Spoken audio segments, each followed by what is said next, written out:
ہمارے لیڈر عمران خان نے واضح کہا تھا کہ یہ ملک بھی میری ہے، یہ فوج بھی میری ہے. ہم اپنے ملک کے اداروں پہ اپنی فوج پہ فخر کرتے ہیں، ہم ہمیشہ اپنے فوج کے ساتھ ہیں. لیکن اس کا مطلب نہیں ہے کہ آپ کے پاس کوئی شرم اور حیا ہے، کوئی شرم اور حیا ہے. آپ اس وقت جس اس سیٹ پہ بیٹھے ہیں، کیا آپ اس سیٹ کو عوام نے آپ کو دیا ہے؟ فارم 47 کے پیداوار ادھر پہ آپ کو ضمیر ملامت نہیں کرتا؟ آپ کے اندر کوئی شرم اور حیا نہیں آتی؟ اور آپ پوری لاہور میں صرف 2 سیٹیں مسلم لیگ جیتی ہے، ٹوٹل 17 سیٹوں کے مالک ہے. اور چوری اور کس کو کہتی ہے؟ تم نے تو مینڈیٹ چوری کیا ہے. اور تو جو تنخواہ لے رہا ہے، حرام تنخواہ لے رہا ہے. اور تو جو پریویلیج لے رہا ہے، حرام پریویلیج لے رہا ہے. تم جو قانون ساز، یہ پھر کہتے ہیں کہ تم سب کچھ ایک لیڈر کے ارد گرد کر رہے ہو. جناب اسپیکر، میں پوچھنا چاہتا ہوں 26ویں آئینی ترمیم کس لیے پاس کی گئی؟ 26ویں آئینی ترمیم اس لیے پاس کی گئی کہ عمران خان کو کیسے پھنسایا جائے. مجھے بتائیں کبھی ایسا ہوا ہے کہ عدالت بات جاتی ہے، عدالت کو تالے لگ جاتے ہیں عمران خان کی ضمانت کے لیے؟ کبھی ایسا ہوا ہے کہ عدالت انصاف دینے سے اس کے اوپر جو ہے نا حکومت عدالتوں کو مینیج کرتی ہے؟ یعنی اس پارلیمنٹ میں جو کچھ ہوا، شاید اس پارلیمنٹ کی حیثیت کو مجلس شورا سے بھی کمزور کر دیا گیا. پارلیمنٹ پہ کبھی اس طرح ہوا ہے کہ تقریر ہوتی ہے، وہاں سے کوئی ایک ان پڑھ جو شاید آپ اس کو کہہ کے درخواست لکھ کے، وہ درخواست نہیں لکھے گا، لیکن وہ یہاں بیٹھ کے اپوزیشن لیڈر اور ایم این ایز کی پریویلیج کو توڑا بریک کر رہا ہے اور اس کی تقریروں کو کاٹ رہا ہے. اس پارلیمنٹ کی حیثیت کیا رہی؟ کدھر یہ پارلیمنٹ رہی ہے؟ اور مجھے پتا ہے کہ ہماری کوئی بات جو ہے نا نہ میڈیا میں آئے گا کوئی آئے گا، لیکن اس طرح یہ حکومت ہے، یہ پارلیمنٹ نہیں چلا کرتی. جناب اسپیکر، اور ایک بات ہم واضح کرنا چاہتے ہیں، ہم کسی صورت میں، یہ تو لائیو جا رہی ہے، شکر ہے کہ بالآخر یہ چلی گئی لائیو. جناب اسپیکر، عمران خان جو کہ پاکستان کا سب سے مقبول لیڈر ہے، جو کہ ہمیشہ پاکستان کی بات کرتا ہے، پاکستان کی ساورنٹی کی بات کرتا ہے، آزاد خارجہ پالیسی کی بات کرتا ہے، یہ ان سے ہضم نہیں ہو رہا. آپ جتنا کرے ظلم کرے، جتنا تمہارا بس چلے چلاؤ، گولی چلاتے ہو، جیل بھیجتے ہو، جو کچھ کرنا چاہتے ہو کرو، ہم ڈٹ کے کھڑے رہے انشاءاللہ عمران خان کے ساتھ. اور کوئی اگر سمجھتا ہے کہ اس ہتھ کنڈوں سے عمران خان وہ آپ اس کو کمزور کریں گے، آپ اس کو کمپرومائز کریں گے، یہ آپ کی غلط فہمی ہے. پوری پاکستانی قوم جو ہے عمران خان کے ساتھ کھڑی ہے. میں اس وقت دوسری ایشوز جو اپنی صوبے کے حوالے سے 2-3 ایشوز ہائی لائٹ کرنا چاہتا ہوں. جناب اسپیکر، NFC ایوارڈ کے مطابق ہر صوبے کا ایک شیئر مقرر ہے. ہمارے صوبے کا اس وقت جو شیئر ہے وہ 14% ہے. جب فاٹا مرج ہو گیا تو اس کا شیئر پر پالیسی وہ 19% بن گیا.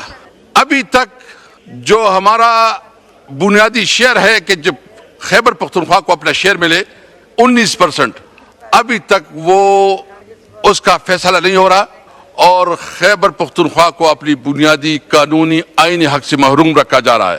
اور اس کے مطابق جو دہشت گردی کے خلاف ہمیں 1% دیا جا رہا ہے، اور اب میاں شہباز شریف صاحب جب بھی جاتے ہیں کہتے ہیں آپ کو تو 1% مل رہا ہے، ہم 1% اتنی ارب ملے ہیں اور آپ نے اپنی پولیس کے اوپر کیوں نہیں خرچ کیا؟ جناب پرائم منسٹر صاحب، آپ سے پوچھنا چاہتے ہیں کہ اس وقت جو ہمارے 4.84 یہ ہمارا شیئر ہے، ابھی تک آپ نہیں دے رہے ہیں، جس کے مطابق ہمارا شیئر بنتا ہے 19.46، اور اس کی جو اعداد و شمار ہے وہ آپ کے پاس پر ایئر ہمارا جو ہے نا بنتے ہیں 381 بلین ہمارے ہر سال کے بنتے ہیں. ابھی تک خیبر پختونخوا کو نہیں مل رہے ہیں. آپ نے وعدہ کیا تھا کہ فاٹا مرجر میں ہم ہر سال 100 بلین اور 10 سال میں 1000 بلین جو ہے نا وہ ہم خیبر پختونخوا کو دیں گے تاکہ فاٹا کی ڈیولپمنٹ پہ کام ہو جائے. ابھی تک وہ پیسے کہاں ہیں؟ گزشتہ 6 سالوں میں 478 بلین روپے جو ہے نا اس کی عدم ادائیگی ابھی رہتی ہے. اس کے علاوہ پی ایچ ڈی پی میں جو انہوں نے شیئر رکھا ہے، کل عمر صاحب بتا رہے تھے 55 کروڑ روپے ٹوٹل پی ایچ ڈی پی میں انہوں نے شیئر رکھا ہے. یعنی ایک صوبے کو آپ اپنے NFC کا جو شیئر ہے اس سے بھی محروم رکھ رہے ہو. جو 3% کمٹمنٹ کی گئی تھی کہ تمام صوبے 3% شیئر دیں گے اور وفاق دے گا 3%. ابھی تک صرف خیبر پختونخوا اپنا 3% دے رہے ہیں, باقی کوئی صوبہ اور وفاق اپنا شیئر نہیں دے رہا. آپ NFC میں ہمارا ڈیو شیئر نہیں دے رہے. آپ جو کمٹمنٹ ہے 3% وہ پورا نہیں کر رہے ہیں. آپ ہمارا جو اس وقت صرف نیٹ ہائیڈل پروفٹ پہ جو ہمارا بنتا ہے 123 بلین 123 بلین روپیز ہمارا نیٹ ہائیڈل پروفٹ میں بنتا ہے, وہ نہیں دیا جا رہا ہے. جو ٹوبیکو میں ہمارا بنتا ہے وہ نہیں دیا جا رہا ٹوبیکو سیس میں. تو یہ تو اس قسم کی ہے کہ پہلے جب انگریز کے دور میں جب کسی گاؤں میں ایک شخص کوئی کارروائی ہوتی تھی تو پوری گاؤں کو سزا دی جاتی تھی. تو خیبر پختونخوا کے عوام نے PTI کو ووٹ دیا اور اس کی وجہ سے پوری خیبر پختونخوا کو کلیکٹو پنشمنٹ دی جا رہی ہے. ان کی بنیادی حقوق اور ان کی بنیادی فنڈ نہیں دی جا رہے ہیں. اور یہ ابھی سے نہیں ہے, جب سے PDM کی حکومت بنی ہے. یعنی کیا گناہ کیا وہ اس ملک کی اکائی نہیں ہے؟ کیا قانون اور آئین کے مطابق وہ اس ملک کا حصہ نہیں ہے؟ کیا جو ہمارا حق بنتا ہے, ہمارا شیئر بنتا ہے اور آئین اور قانون کے مطابق ہمارا شیئر بنتا ہے, آپ ہمیں نہیں دے رہے ہیں؟ جناب اسپیکر, میں کسی کو نہیں چاہتا کہ وہ اس حالت تکلیف سے گزرے جو کہ ہمارے فاٹا کے لوگ گزرے ہیں. آپ سوچ سکتے ہیں, آپ امیجن کر سکتے ہیں کہ پوری کی پوری گاؤں وہ اجاڑ دی جائیں, وہ مائیگریٹ کی جائیں, ان کی خواتین, ان کے بچے, ان کے بزرگ دوسروں کے ڈیروں میں, مسجدوں میں, گھروں میں رل رہے ہوں, اور پھر آپ اس کو کہیں کہ نہیں یہاں تو آپ جو ہے نا اسمگلنگ کر رہے ہیں. یعنی اس وقت فاٹا کے ساتھ اسٹیٹ نے کیا ہے؟ کیا وہاں انفراسٹرکچر دیا ہے, کیا ڈیولپمنٹ دیا ہے, کیا کالجز بنائے ہیں, کیا روڈز بنائے ہیں, کیا ہے؟ اور جو اس وقت فاٹا کو مرج کر کے اس کا سارا بوجھ صوبے پہ ڈالا گیا ہے. صوبے کی اپنی فائنینشیل پوزیشن اتنی نہیں ہو سکتی کہ وہ پورا بوجھ کو اٹھا سکے, اور وفاق اپنا شیئر نہیں کر رہی ہے. تو یہ بنیادی طور پر کلیکٹو پنشمنٹ ہے جو کہ خیبر پختونخوا کے عوام کو دیا جا رہا ہے. ہم اس کی بھرپور مذمت کرتے ہیں. اور ابھی ایک نیا ٹیکس جو ہے نا, جو فاٹا کے اوپر جو ہے نا 10% ٹیکس, فائنانس منسٹر صاحب بیٹھے ہیں جو انہوں نے فاٹا کے اوپر نیا ٹیکس لگایا ہے, سیل ٹیکس لگایا ہے. منسٹر صاحب آپ کی توجہ چاہیے جی, آپ کی توجہ چاہیے. فائنانس منسٹر صاحب آپ کی توجہ چاہیے. جو آپ کی میں وہ آپ مصروف, اس لیے میں نے آپ کہا کہ جو فاٹا کے اوپر جو ٹیکس لگایا ہے, سیل ٹیکس لگایا ہے 10%, آپ نے گزشتہ پہلے سال جو ہے نا مہربانی کی تھی, اس کو وڈرا کیا تھا. تو میں پوچھنا چاہتا ہوں کہ کیا ایسے قسم کے اقدامات ہوئی؟ دیکھیں, جو فاٹا پہ جو ٹیکس کی چھوٹ تھی وہ اس وجہ سے تھی کہ وہ وار اینڈ ٹیرر کی وجہ سے سب سے بری طرح متاثر رہا. ابھی تک وہ علاقہ اس سچویشن سے نہیں نکلا. آپریشن پہ آپریشن ہو رہے ہیں. افغانستان کے ساتھ تعلقات جو ویسے ہیں جو افغانستان کے ساتھ آپ کا تجارت ہے تقریباً بند ہے, آپ کو خوب علم ہے, آپ کی نالج میں ہے سب کچھ. اس کے باوجود جب آپ اس کے اوپر ٹیکس لگائیں گے تو تھوڑا بہت جو کاروبار جو روزگار چل سکتا ہے وہ بھی نہیں ہوگا. تو یہ مہربانی کریں اسپیشلی کو ریویو کر لیں. ہم آپ کے ساتھ بیٹھ جائیں گے, اگر آپ ہمیں ٹائم دے دیں ہم کے ساتھ بیٹھ جائیں گے, ڈسکس کر لیں گے. کیونکہ یہ جو سارا سلسلہ چل رہا ہے تو یہ کیونکہ یہ بالکل کسی بھی صورت میں جو ہے نا, یہ کون بات کر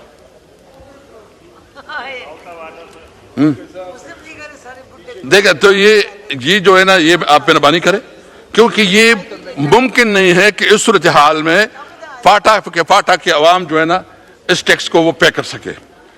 ہم آپ سے امید رکھتے ہیں, آپ نے پہلے بھی کیونکہ ہم آپ کو سمجھتے ہیں کہ آپ ٹیکنوکریٹ ہے, آپ کی پالیسی کے ساتھ ہمارا اختلاف ہو سکتا ہے, آپ کی شخصیت کے ساتھ نہیں ہو سکتا. اور ہم یہ سمجھتے ہیں کہ آپ اس ایشو پہ بالکل ہم سمجھتے ہیں کہ آپ تھوڑا ڈفرینٹ اور آپ پازیٹیولی سوچتے ہیں. تو ہم امید رکھتے ہیں کہ اس معاملے میں جو ہے نا اپنا کردار ادا کریں گے اور اس ٹیکس کو وڈرا کریں گے. عمران خان وہ لیڈر ہے جس نے اس ملک کو بہت بڑی عزت ورلڈ کپ دیا, شوکت خانم اسپتال دیا, یونیورسٹیاں دی, اور سب سے پہلے عمران خان وہ واحد لیڈر ہے جو ہر لحاظ سے پاکستان کی سیکیورٹی اور ساورنٹی کے اوپر کوئی کمپرومائز نہیں کیا. پلوامہ میں جس طرح عمران خان نے اس پارلیمنٹ میں تقریر کی اور انہوں نے کہا کہ اگر کوئی سمجھتا ہے کہ وہ ہماری سورینٹی کو چیلنج کرے گا، اگر کوئی سمجھتا ہے کہ وہ ہمارے سرحداتوں کے اوپر حملہ اور ہوگا، تو اس نے کہا ہم سوچیں گے، بعد میں جواب پہلے دیں گے، اور دیا۔ اور آپ نے دیکھا کہ ایک جتنا اس نے کیا، ہم نے اس سے ڈبل ہو کے جواب دیا۔ اس کا پائلٹ گرفتار ہوا اس پارلیمنٹ میں۔ اس پارلیمنٹ میں آپ سارے موجود تھے، ہم نے جوائنٹ سیٹنگ بلایا۔ جوائنٹ سیٹنگ میں اس پارلیمنٹ میں ڈسکشن ڈیبیٹ ہوئی، اور اس میں مشترکہ فیصلہ ہوا کہ ابھینندن کو کی واپسی اس پارلیمنٹ نے فیصلہ کیا تھا، یہ کسی حکومت نے فیصلہ نہیں کیا تھا، اس پارلیمنٹ نے فیصلہ کیا تھا۔ ہم نے تمام معاملات میں اس پارلیمنٹ کو عزت دی۔ ابھی کیا صورتحال ہے؟ میں پوچھنا چاہتا ہوں جناب اسپیکر کہ اس پورے معاملے میں میاں نواز شریف صاحب آپ کا لیڈر کدھر تھا؟ کیا اس کی کوئی ایک سٹیٹمنٹ آئی ہے؟ کیا اس نے کوئی مذمت کی ہے؟ عمران خان اس حکومت کی جبر اور ظلم کی وجہ سے جیل میں ہیں، لیکن اس کے باوجود اس نے جو سٹیٹمنٹ دیا، ٹویٹ کیا، اس نے اپنی قوم کی نمائندگی کی، اور کسی بھی طور پر اپنے ملک کے ساورنٹی پہ کمپرومائز نہیں کیا۔ اس نے یہ بہانہ نہیں بنایا کہ میرے ساتھ کیا ہو رہا ہے، اس کے باوجود کہ اس کے ساتھ جو ظلم ہو رہا ہے، اس کے ساتھ جو ناروا سلوک ہو رہا ہے۔ خواجہ صاحب کہتے ہیں کہ تم جو نا ایک شخص کے ارد گرد جو ہے نا آگے پیچھے ہو رہے ہو، خواجہ صاحب آپ نے تو ایک پورا نسل تیار کیا ہوا ہے۔